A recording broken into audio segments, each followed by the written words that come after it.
I was sitting across from my lawyer, trying to finalize the paperwork for my late father's estate, when the unthinkable happened.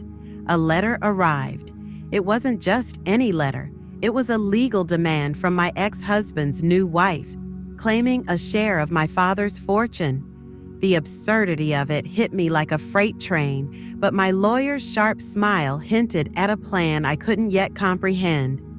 So please subscribe the channel. I couldn't believe my eyes when my lawyer handed me the document.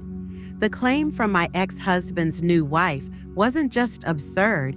It was based on a supposed clause in my father's will, one I had never seen before.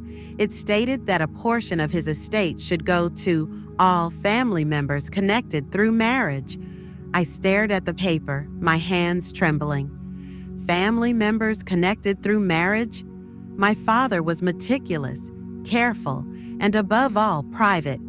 There was no way he would have included something so vague and open-ended in his will. Where did this come from? I asked my lawyer, my voice barely above a whisper.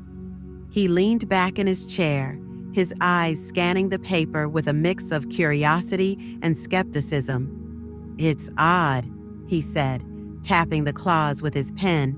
"This language doesn't match the rest of the will. Your father's lawyer wouldn't have drafted something this ambiguous." That's when it hit me.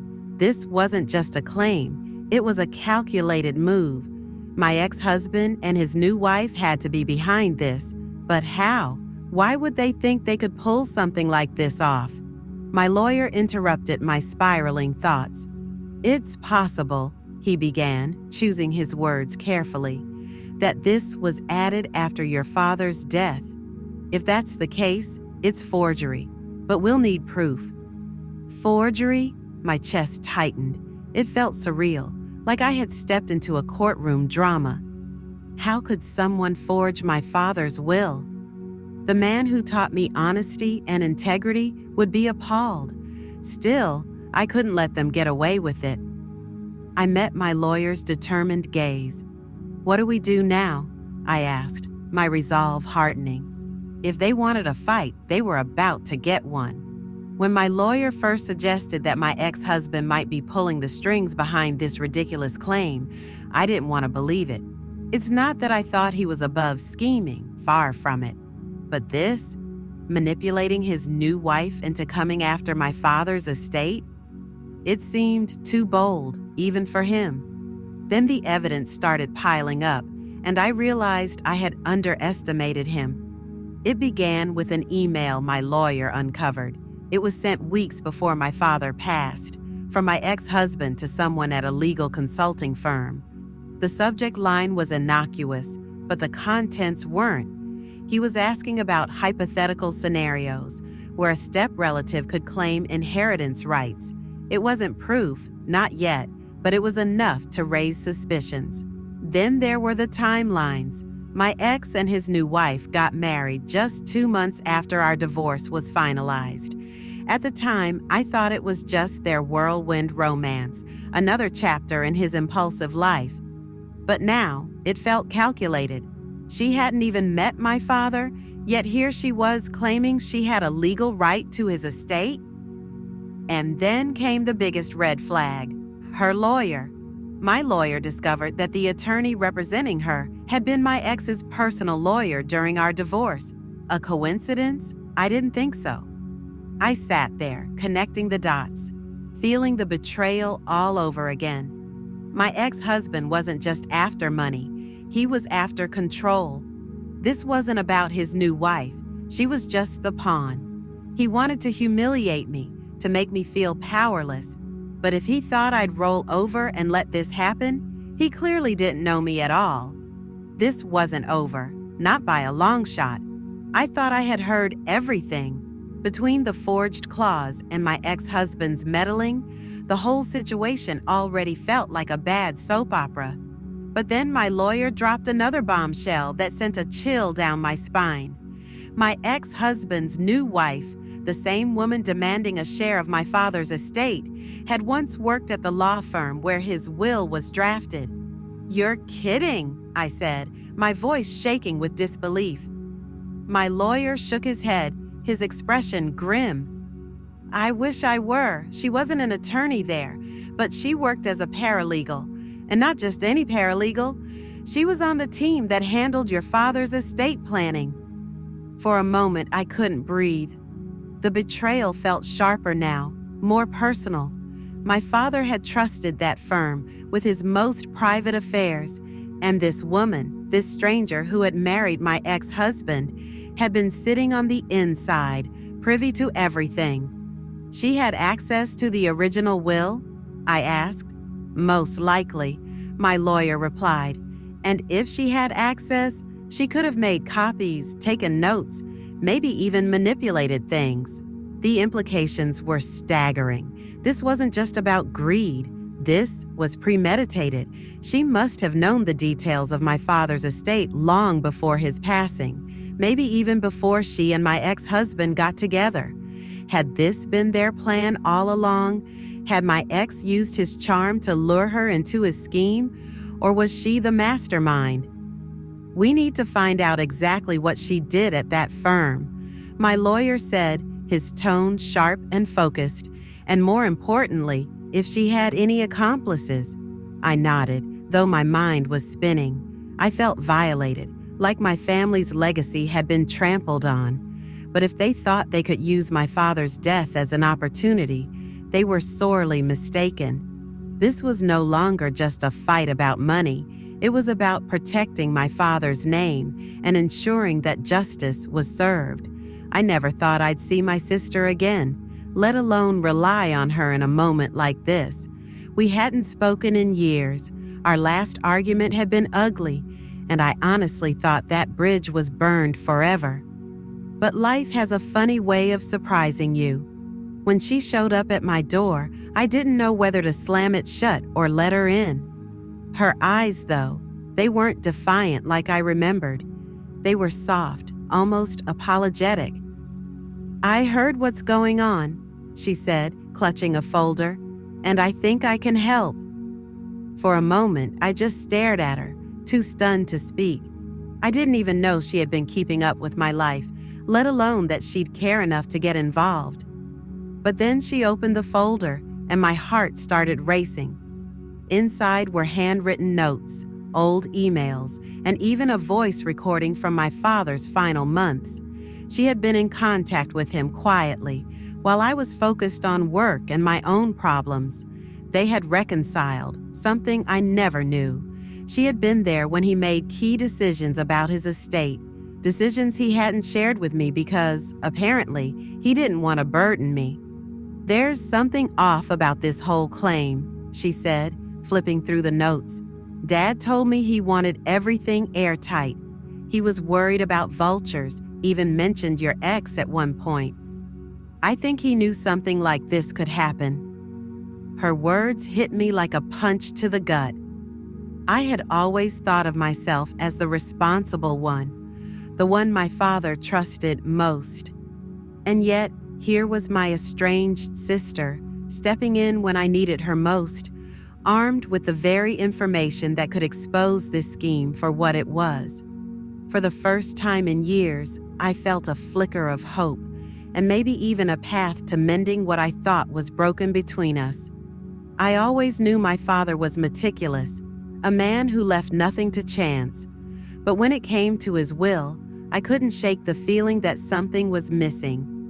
My lawyer kept saying it didn't add up, that my father would never leave his estate vulnerable to a claim like the one my ex-husband's new wife was making. That's when I decided to go back to his study, the place he spent countless hours working and planning. Standing in that room felt surreal.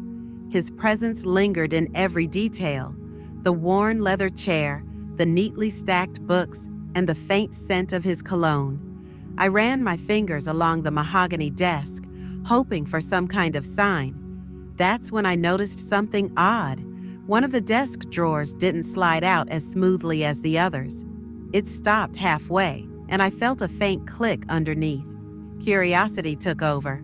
I pressed on the bottom of the drawer, and to my astonishment, a hidden compartment popped open. Inside was an envelope, yellowed with age, but sealed tightly. My hands trembled as I opened it, revealing what my lawyer later confirmed was a codicil to the will, a legal amendment my father had made just months before his death. The codicil was a game changer. It explicitly clarified that only direct descendants, his children, were entitled to inherit his estate.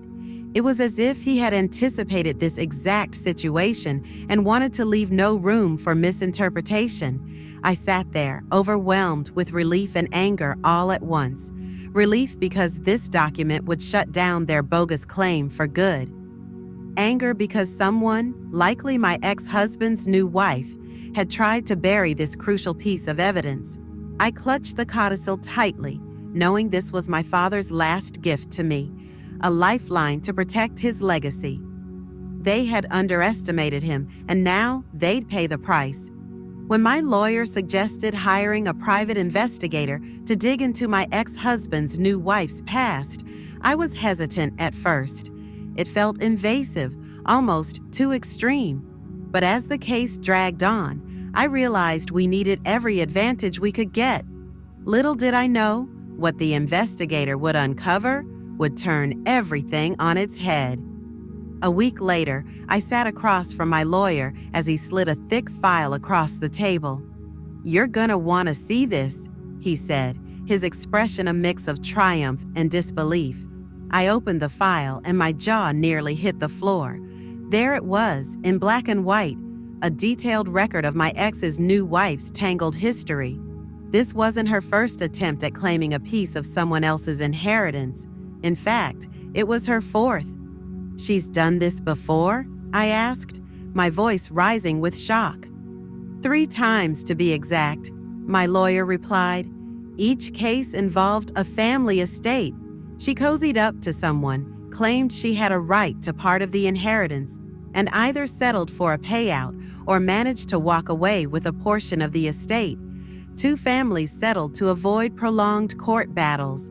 The 3rd case went to court, but she lost due to lack of evidence." My hands shook as I flipped through the pages. The patterns were clear. She knew how to exploit legal loopholes and prey on grieving families. It made my stomach churn to think of her trying to do the same to me, using my father's death as an opportunity for another payday.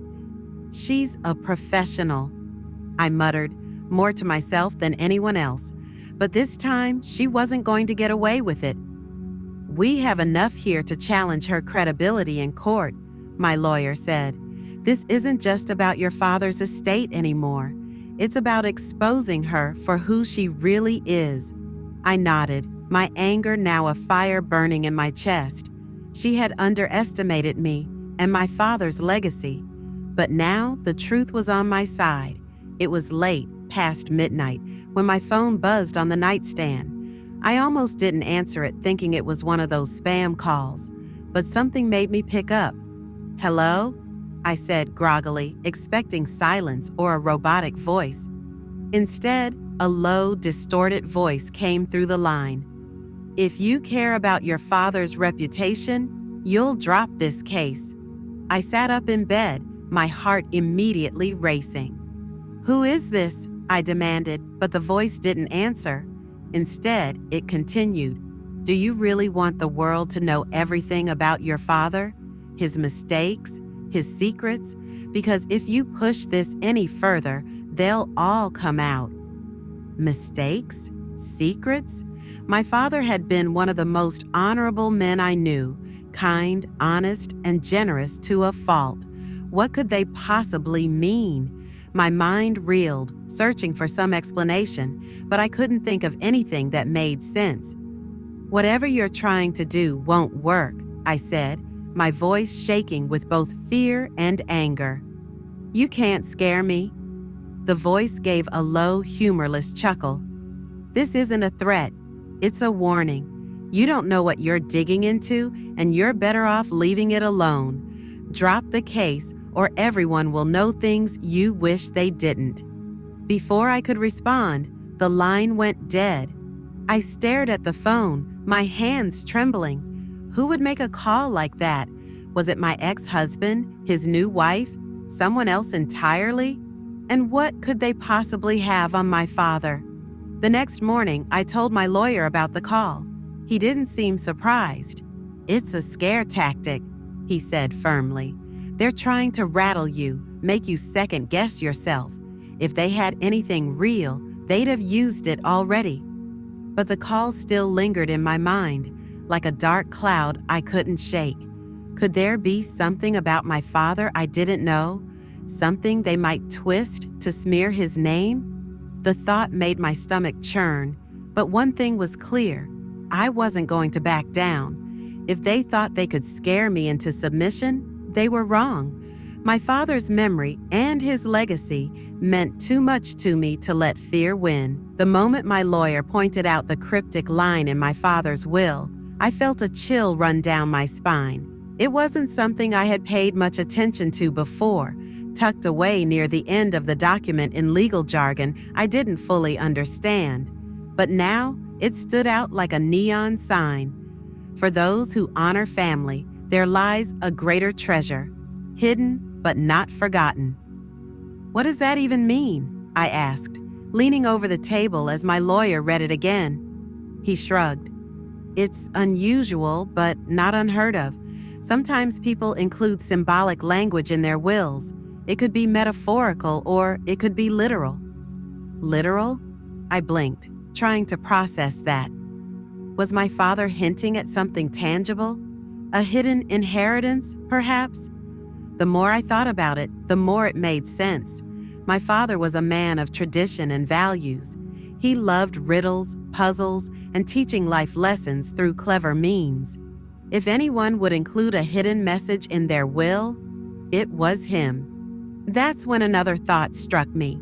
Could this be what my ex-husband's new wife was really after?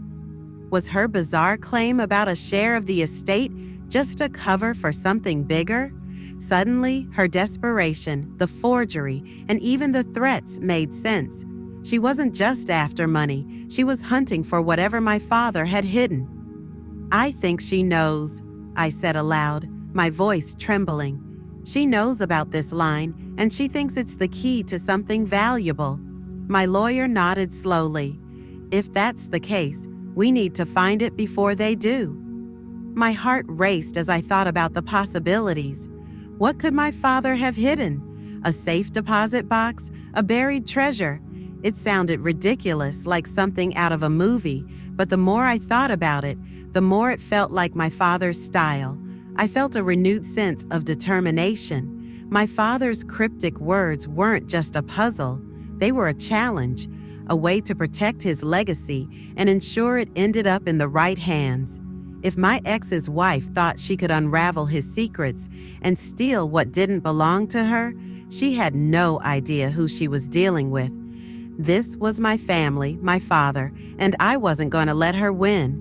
The courtroom was tense, the kind of silence that makes every small sound, like a shuffled paper or a whispered comment, feel deafening. I sat there, my heart pounding in my chest, trying to steady my breathing. This was it, the moment we'd been building toward for weeks. My lawyer had promised me we had everything we needed to shut this case down, but I couldn't shake the knot of anxiety in my stomach. What if something went wrong? The opposing lawyers started their argument first, spinning the same story they'd been clinging to all along. My ex-husband's new wife sat there, calm and composed, as if she truly believed she was about to win. The confidence in her smirk made my blood boil. But then it was our turn. My lawyer stood calm and collected and began laying out the evidence piece by piece. At first, it was the small things, the inconsistencies in their timeline, the discrepancies in their documents. Then he moved on to the bigger bombshells. "Your Honor," my lawyer said, holding up a copy of my father's will, "this document was altered. We have forensic evidence showing that the signature on the added clause does not match the signature on the original will." The courtroom buzzed with whispers. The judge silenced them with a sharp rap of the gavel, and my lawyer continued, pulling out another piece of evidence. "Furthermore, we've uncovered communication between the claimant and a former employee of the law firm that drafted the will, an employee who had access to sensitive information about the estate. He wasn't done yet. The final blow came when he presented the private investigator's report. "This claimant," he said, gesturing toward my ex-husband's wife, "has a documented history of fraudulent claims against family estates. This is not her first attempt, and it's clear she has no legal or moral right to the inheritance she's pursuing." The room erupted. The opposing lawyer scrambled to respond, but it was too late. The judge leaned forward, her expression stern, and delivered the verdict. The claim was dismissed, and the court ruled in my favor. Relief washed over me like a tidal wave. My father's legacy was safe, the lies and manipulation exposed for everyone to see. As I walked out of that courtroom, I felt lighter, stronger, and ready to close this chapter for good. The courtroom victory had barely sunk in when another surprise awaited me. I was sitting in my father's study, going through his papers one last time to ensure everything was in order. That's when I found it, buried deep in the back of his old desk drawer, tucked between a stack of old receipts and faded photographs. It was a letter, handwritten in my father's unmistakable script. I unfolded it carefully, unsure of what I was about to uncover. The letter was addressed to me, and as I read the words, my heart swelled with emotion. My father had created a charitable trust in my name, one designed to carry on his legacy long after he was gone. It wasn't about money. It was about something much more powerful. The trust's purpose was to fund causes my father had cared about deeply: education, healthcare for underprivileged children, environmental conservation, things that had shaped his life's work and passion. What stood out to me was that this trust was ironclad. It had been designed specifically to prevent any claims from outside parties, especially anyone who wasn't directly connected to his values. My ex-husband and his new wife had no claim on it, no matter how hard they tried. The realization hit me like a lightning bolt. This was the hidden inheritance my ex's wife had been desperately searching for. They'd never intended to inherit anything of monetary value, but they had hoped to gain control of something far more meaningful. A part of my father's heart, his mission, his vision. They had been looking for a way to exploit his generosity, thinking they could manipulate their way into something they could use for their own benefit. The trust was more than just an inheritance. It was a shield. It was my father's final statement, his way of ensuring that his values and the causes he had dedicated his life to would endure, untouched by greed or deceit. I sat there, overwhelmed with gratitude. My father had always been a man of integrity, and even in his death, he had found a way to protect what mattered most. This trust was his final gift to me, not just as his child, but as someone he knew would carry on his work. And in that moment, I understood. The real inheritance wasn't money. It was the responsibility to uphold his legacy, to ensure the causes he loved continued to thrive. My ex and his wife would never get their hands on it, and that was something my father had made sure of, long before they even thought to claim anything.